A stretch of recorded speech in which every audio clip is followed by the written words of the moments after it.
The message arrived at 3 in the morning, and Ambassador Yoon Seo-yeon was already awake when it came through her secure terminal. She had learned long ago that sleep was a luxury diplomats could not always afford, and tonight her instincts had kept her restless and alert in her small quarters aboard the human embassy station. The words on her screen made her stomach tighten with a cold, familiar dread. Ambassador Yoon, you are hereby summoned to appear before the United Species Council on Kythera Prime within 48 standard hours to answer formal charges brought against the human species. She read the message 3 times before closing the terminal and walking to her window to stare out at the stars. Humanity had been part of the galactic community for only 12 years now, and in that time they had tried so hard to prove themselves worthy of respect and acceptance. They had followed every rule and signed every treaty and bent over backward to show the elder races that humans were civilized and peaceful and deserving of their place among the stars. And now this Eon was 43 years old, with gray beginning to streak her black hair and lines around her eyes that spoke of too many sleepless nights and difficult negotiations.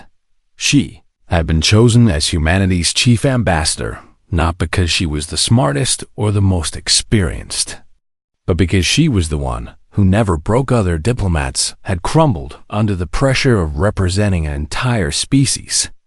But Seo-yeon had a core of steel inside her that nothing could bend. She would need every bit of that steel. Now the journey to Kythera Prime took 36 hours, and she spent every moment of it studying the charges and preparing her defense. The accusations were serious, but also ridiculous to anyone who knew the truth. The Volturi Dominion claimed that human colonists in the frontier territories had launched unprovoked attacks on their survey vessels, destroying 3 ships and killing over 200 Velfari crew members. Seo-yeon knew what had actually happened because she had read the reports from the colony governors and spoken directly with the survivors. The Velfari had been raiding human settlements for months, stealing resources and kidnapping colonists, and testing how far they could push before humanity pushed back when a group of human defense ships finally responded to protect the colony under attack.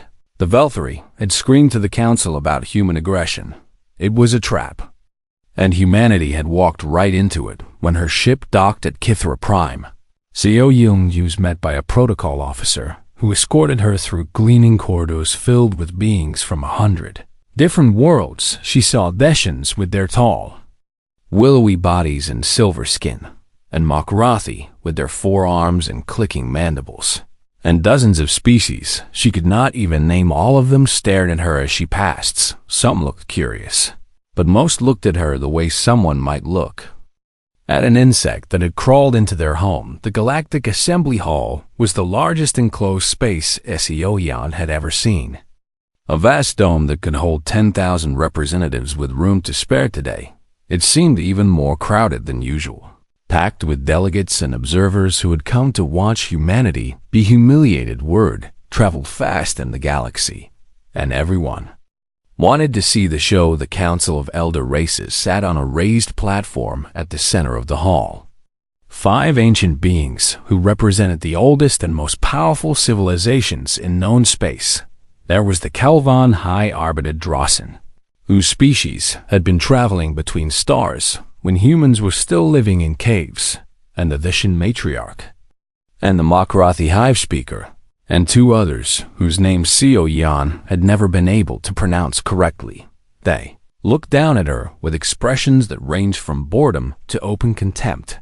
Ambassador Yoon of the human species, Drossen said in a voice like grinding stone, "You stand before this council to answer charges of unprovoked aggression against the Velfari Dominion. Do you understand these charges?" "I understand them, High Arbiter," Seo-yeon replied, keeping her voice calm and steady even though her heart was racing. "And I wish to present evidence that they are false." A ripple of whispered conversation spread through the chamber, and Drossen raised one massive hand for silence. "The Velfari representative will speak first, as is the right of the accusing party." The Valtteri, who stepped forward, was tall and elegant, with iridescent scales and eyes like polished gems. His name was Lord Kethran, and he was one of the most powerful nobles in the Dominion. He spoke for nearly an hour, weaving a tale of innocent Valtteri explorers who had been ambushed and slaughtered by savage human warships. His voice dripped with sorrow and outrage. And by the time he finished, half the chamber was looking at Seo Yeon like she was a murderer. "High Arbiter," Seo Yeon said when Kethran had finished, "I request time to present evidence that contradicts these claims. I have sensor logs and witness testimony, and your request is denied." Drawson interrupted, and there was no emotion in his ancient voice. "The Council has reviewed the Valtteri evidence and found it sufficient. We will vote on sanctions against the human species tomorrow morning." Seo Yeon felt the words hit her like a physical blow.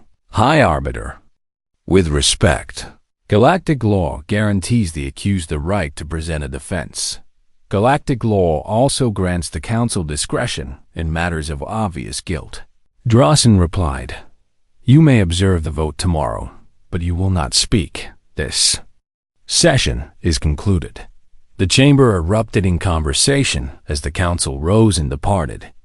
And Seo Yeon stood alone in the middle of it all. She understood now what this really was. It was not a trial or even a hearing. It was a performance, carefully staged to destroy humanity's reputation and open the door for the Valtteri to take whatever they wanted from the frontier territories. The galaxy had decided that humans were guilty before she ever arrived, and nothing she said would change their minds. But as Seo Yeon walked out of that chamber with her head held high and her face showing nothing of the fury burning inside her, she made herself a promise. They thought they knew what humans were capable of. They were wrong, and tomorrow she would show them exactly how wrong they were. The corridor outside the assembly hall was crowded with representatives from dozens of species, and they parted around Seo Yeon like water flowing around a stone as she walked toward the exit. Some of them whispered to each other as she passed, not even bothering to lower their voices because they assumed she could not understand their languages. They were wrong about that too. "Look at her," a Theshan delegate said to his companion in his native tongue. "She walks like she still has dignity. These humans never know when they have already lost. Perhaps they are simply too stupid to understand," his companion replied. And they both laughed. Seo Yeon kept walking, her face a perfect mask of calm that revealed nothing of the anger burning in her chest. She had learned their languages during her years as a diplomat, and she had learned something else too. She had learned that most species in the galaxy viewed humans with a mixture of confusion and contempt to them. Humanity was a puzzle that did not make sense. Humans were small and fragile, with soft skin that tore easily and bones that broke under pressure that other species could shrug off without effort. Humans live such short lives, barely a century even with the best medical technology, while some species measured their lifespans in thousands of years. Humans came from a world that the rest of the galaxy considered a death trap, a planet with crushing gravity and extreme temperatures and an atmosphere full of oxygen that would poison half the species in known space by every logical measure. Humans should have died out long ago. Instead, they had crawled out of their caves and built cities and split the atom and reached for the stars. And now they were here among species who had been traveling through space for millions of years. The galaxy did not know what to make of that. And what they did not understand, they dismissed it. Seo Yeon had almost reached the exit when a heavy hand landed on her shoulder and spun her around. Lord Catherine stood before her, surrounded by a group of Valtteri nobles who looked at her with open amusement. "Ambassador," Catherine said, and his voice was smooth and mocking. "Leaving so soon? I had hoped we might have a chance to speak privately." "I have nothing to say to you," Seo Yeon replied, "except that the truth will come out eventually, and when it does, your people will pay for what they have done to mine." Catherine laughed. a high trilling sound that made her skin crawl. The truth? Little human, the truth is whatever the council decides it is. And the council has already decided that your species is guilty. He leaned closer, and his gem-like eyes glittered with malice. Do you know what I find most amusing about your kind? You are so fragile, so easy to break. And yet you strut around the galaxy as if you belong here. We earned our place here. Seo Yin said quietly. You were given your place here out of pity, Catherine corrected. The elder races felt sorry for your pathetic species, struggling to survive on your poisonous little world. And they decided to let you play at being civilized. But playtime is over now. He straightened and looked down at her with contempt. Go home. Ambassador, take your people back to Earth and stay there. The frontier territories belong to the Velthri now, and there is nothing you can do to stop us. Seo Yin held his gaze for a long moment, memorizing every detail of his face. We will see, she said. And then she turned and walked away that night. Alone in her quarters aboard the embassy station, Seo Yan contacted Earth through Secure Channel. Defense Minister Park Yung-ho appeared on her screen, his face drawn with worry and exhaustion. I watched the session, he said without preamble. It was worse than we feared. They never intended to give us a fair hearing, Seo Yan replied. This was decided before I even arrived. The Velthri want the frontier territories, and we are in their way. Yung-ho nodded grimly. I can have a battle fleet at Kithra Prime within 72 hours. We may be outnumbered, but we are not helpless. No, Seo Yan said immediately. If we respond with force, we prove everything they are saying about us. We become the aggressors they claim we are. Then, what do you suggest? We cannot simply accept these sanctions. They will cripple our colonies and leave our people defenseless. Seo Yan was silent for a moment, thinking, that might be another way, she said slowly. I have been studying galactic law, looking for anything we can use, and I found something, an ancient protocol called the right of demonstration. It allows any accused species to prove their worth through direct display. If they succeed, all charges must be dismissed. Yung-ho frowned. I have never heard of this. Neither has anyone else. Apparently, it has not been used in over 3,000 years. The elder races have forgotten it exists. But you found it? Seo Yan smiled, and there was something fierce in that smile. Humans are very good at reading the fine print.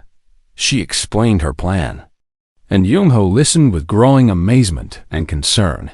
You would be putting yourself at tremendous risk, he said when she finished. If this fails, we are no worse off than we are now. Seo Yan interrupted. But if it works, we change everything. We show the galaxy what humanity really is. Yung-ho was silent for a long moment, and when he spoke again, his voice was heavy with emotion. You know that I cannot order you to do this. The decision must be yours alone. I know, Seo Yan said. And I have already made it. Then may your ancestors watch over you, Ambassador.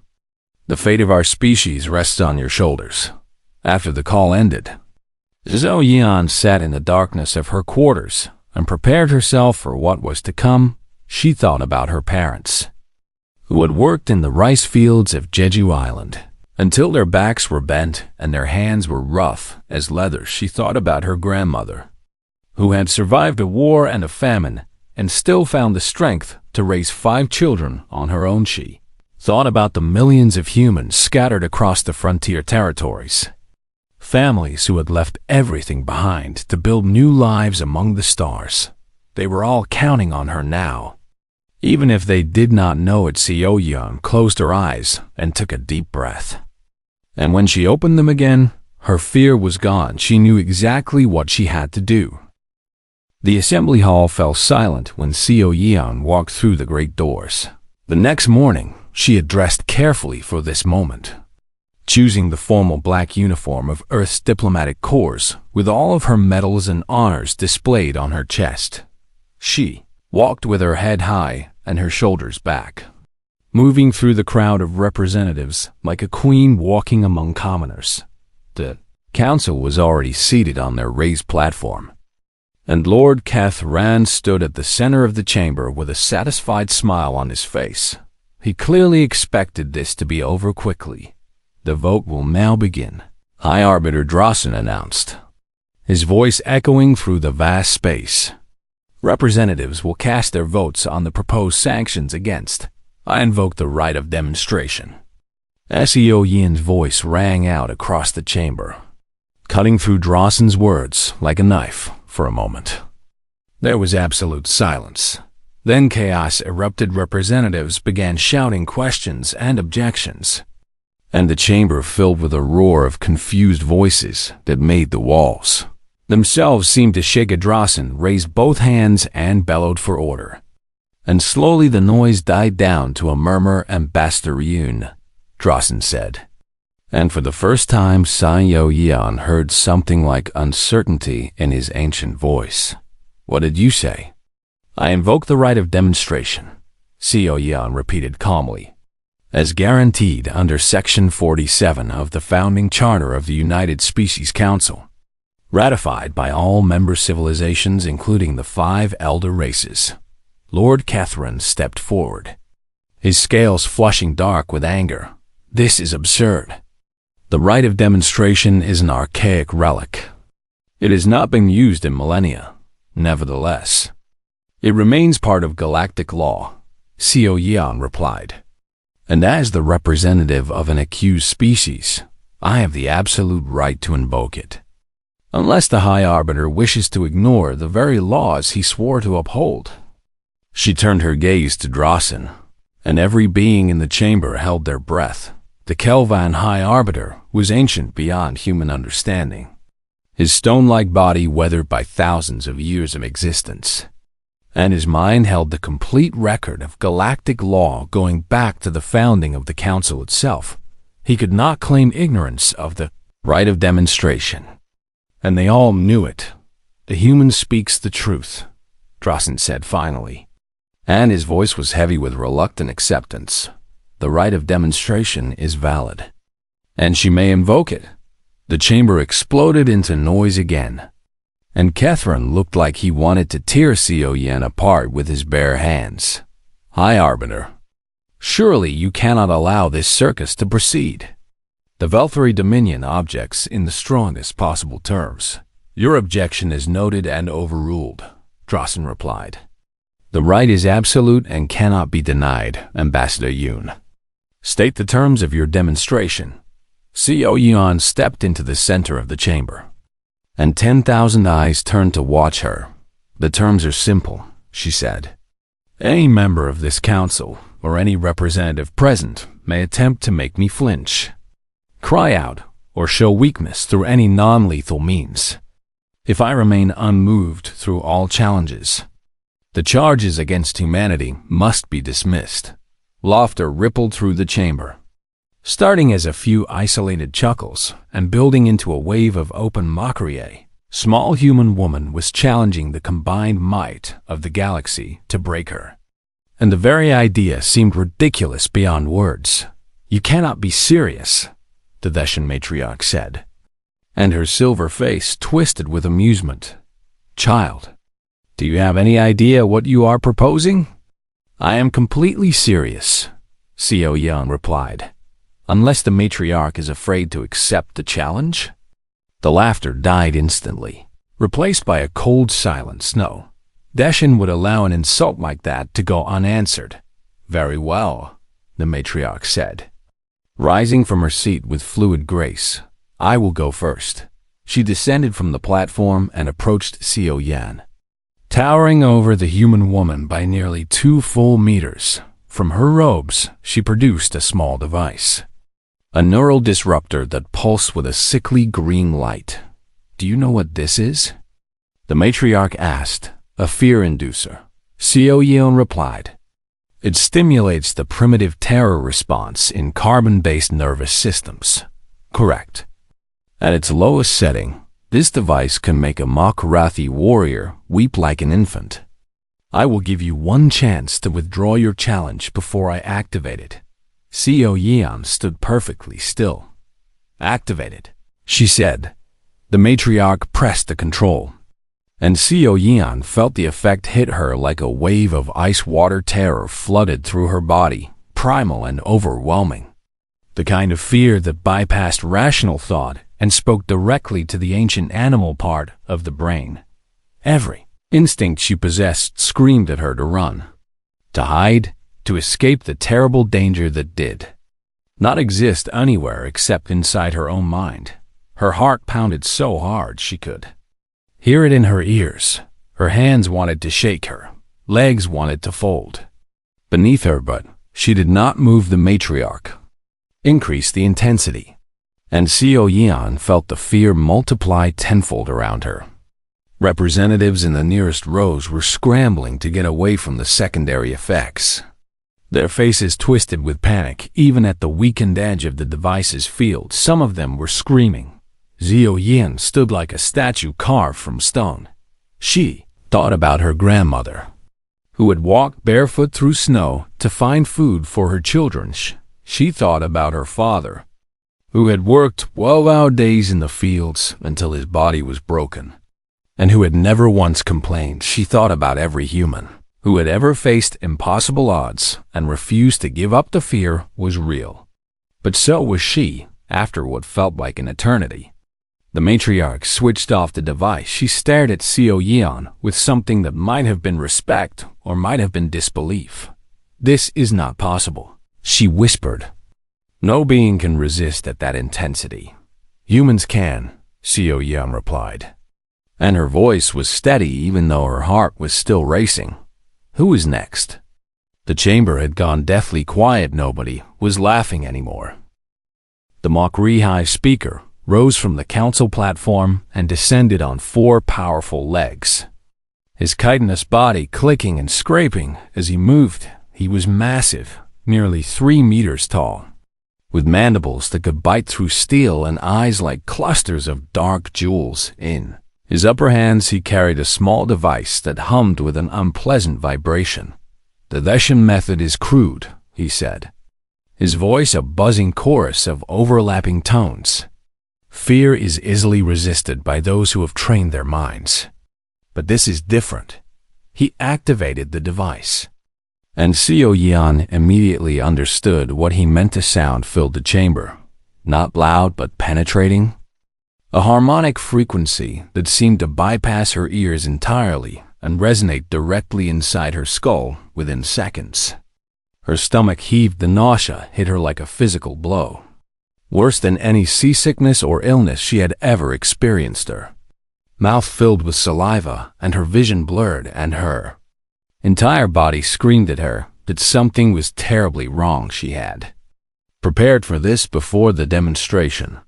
She had asked the embassy medical officer for a small container, and now she pulled it from her pocket with trembling hands. She turned away from the council, bent over, and vomited as quietly as she could. The chamber rustled with whispered commentary, and she heard some representatives laughing at her weakness. But then she straightened up, wiped her mouth with the back of her hand, and turned to face the hive speaker again. "Is that all?"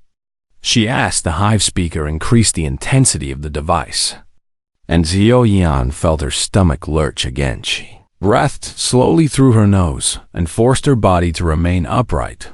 The nausea was overwhelming, a constant assault on her senses that made her want to curl up in a ball and wait for death. Instead, she stood there and endured it. "You are either very brave or very foolish," the hive speaker said finally, switching off the device. "I suspect you are both." He returned to his seat, and for a moment nobody else moved. Then a Kelvan elder stepped forward, one of Drawson's subordinates. Carrying a metal cage inside the cage was something that made Seo Yeon's blood run cold. It was a creature from the Kelvan homeworld, a predator that had been engineered over millions of years to be the ultimate hunter. Its body was all teeth and claws and hunger. and it radiated a psychic presence that triggered the deepest, most primal fears of any carbon-based life form. This was not artificial terror like the Deshin device. This was real, pure, undiluted predatory intent. The elder opened the cage, and the creature flowed out onto the floor. It was about the size of a large dog, but it moved like liquid shadow, circling Xiao Yan with movements that were too fast for the eye to follow. Every cell in her body knew that this thing wanted to kill her. Every instinct demanded that she run. Her hands began to shake. Tremors that started in her fingers and spread up her arms. Sweat ran down her face in rivers, soaking into her collar and dripping onto the floor. Her breath came in short, ragged gasps, and her vision narrowed until all she could see was the creature and its endless hunger. But her feet did not move. The creature circled closer, and she could smell it now. A scent like old blood and rotting meat that made her stomach clench again. It brushed against her leg, and she felt its cold, scaled skin even through the fabric of her uniform. Still, she did not move. After an eternity that might have been minutes or might have been hours, the elder recalled the creature and returned it to its. Kagaseo Yan realized she was still standing. The chamber had gone completely silent, except for the soft hum of the life support systems. Hours had passed since the demonstration began, and Xiao Yan had endured everything the galaxy had thrown at her. Deshins had tried to break her with fear. The Makrathi had tried to break her with sickness. The Kellan had tried to break her with primal terror. Other species had stepped forward with their own methods, their own torments, their own tests. None of them had succeeded. And then Lord Catherine pushed his way through the crowd. His face was dark with fury. His scales flushed so deep they were almost black. He had watched this insignificant human woman make fools of the entire galaxy, and his pride could not stand it any longer. Enough of these games. He snarled, "You want to prove that humans are strong? Then prove it." He struck her across the face with his open hand. The blow came without warning, faster than she could react, and the force of it lifted her off her feet and sent her staggering backward. She felt her cheekbone crack. She felt her lip split open. She felt blood pour down her face and splatter onto the polished floor. Pain exploded through her skull, white-hot and blinding, worse than anything the other tests had inflicted. For a moment, the world went dark. Then she caught herself. Her feet found their balance. Her spine straightened, and slowly, painfully, she raised her head and looked directly into Catherine's eyes. Blood ran down her face in crimson streams. Her cheek was already swelling, purple and misshapen. Every breath sent fresh waves of agony through her broken bones. She did not cry out. She did not fall. She did not look away. The silence in the chamber was absolute. 10,000 representatives from 100 different species watched in stunned disbelief as this small, fragile human woman stood before them with her face shattered and her blood on the floor. And she did not break. "The demonstration is satisfied," Drossen said, and his voice was barely a whisper. "The human has proven." "No," Xiao Yan said, and even through the blood and the pain, her voice was clear, "I have not finished." The words hung in the air like a challenge, and not a single being in that vast chamber dared to speak. Xiao Yan stood in the center of 10,000 watching eyes, her face broken and bleeding, her body battered by hours of torment. And yet something in her posture made even the elder races fall silent. She turned slowly, letting her gaze sweep across the assembled representatives, and when she spoke again, her voice carried to every corner of the hall. "You have tested me," she said. "You have tried to make me flinch, to make me cry out, to make me show weakness, and I have endured it all. But I did not invoke the right of demonstration just to prove that one human can withstand pain." She paused, and the blood from her split lip dripped onto the floor with a soft sound that seemed impossibly loud in the silence. I came here to show you what humanity really is." She began to walk, moving in a slow circle so that every section of the chamber could see her face. "You call my world a death planet," she said. "And you are right. Earth has crushing gravity that makes your bones ache. Temperatures that swing from boiling heat to freezing cold. An atmosphere full of oxygen that would poison half of you within minutes. Our world is filled with predators and diseases and natural disasters that have killed millions of my people throughout our history." She stopped and looked up at the council platform, meeting the eyes of each elder race representative in turn. "And yet here we are." Her voice grew stronger, carrying a weight of conviction that made the air itself seem to tremble. "We did not evolve to be comfortable. We evolved to survive. Every generation of humanity has faced extinction, and every generation has refused to die. We have been burned and frozen and starved and plagued. We have been invaded and conquered and enslaved. We have faced every horror that the universe could throw at us." She raised her hands, showing them to the chamber, and the delegates in the front rows could see that they were scarred and calloused from a lifetime of work. These hands built cities from mud and stone. These hands split the atom and reached for the stars.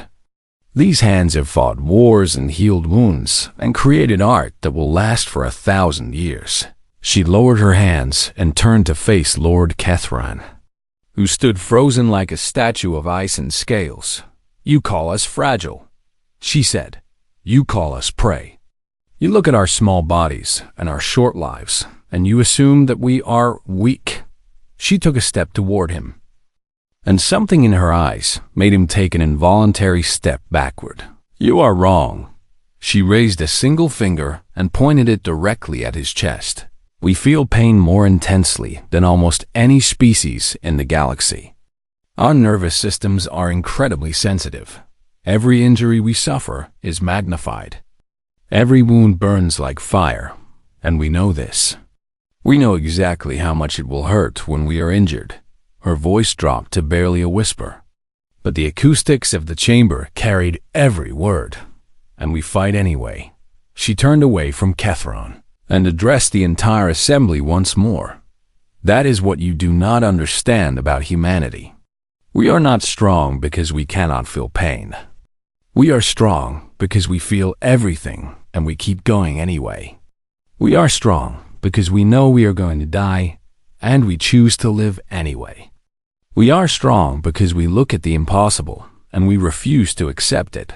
She gestured at her broken face, at the blood staining her uniform, at the bruises already darkening on her skin. "This is nothing," she said. "My grandmother walked barefoot through snow to feed her children. My father worked until his hands bled, and his back was bent like an old tree. My people have survived ice ages and plagues and wars that killed millions. This is nothing compared to what we have already endured." She pointed her finger at Kethran again, and he flinched as if she had struck him. "You think you can break us? You think you can scare us? You think a few sanctions and some political games will make humanity bow down and surrender?" Her voice rose to a shout that echoed off the walls.